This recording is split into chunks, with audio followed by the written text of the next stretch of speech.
I will remind you of a very recent example. As you know, Adolf Hitler, in addition to his generals, he was also surrounded by a great staff of magicians. He would not start anything without first receiving the advice of his magicians.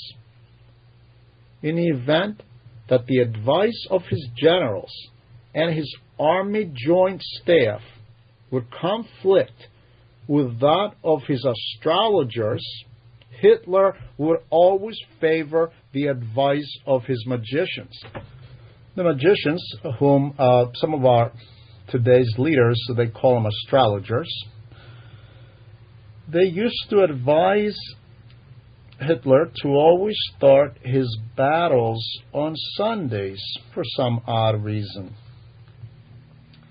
So at some point he decided to initiate his attack against Russia, which he did against the wishes of his generals. He wished to know, however, what thoughts did Stalin have at the time, and his magicians tried to photograph the thoughts of Stalin against Germany. Strangely enough, Stalin himself also had a staff of magicians at his disposal, and he was trying to guess what Hitler's next move would be.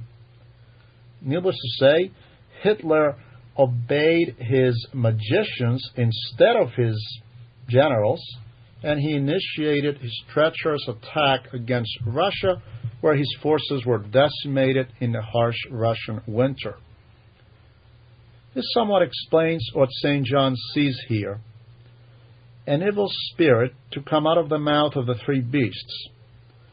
Stalin and Hitler were worldly leaders and in the service of the Antichrist, yet they were advised by the evil spirits of their demonic magicians to self-destruct.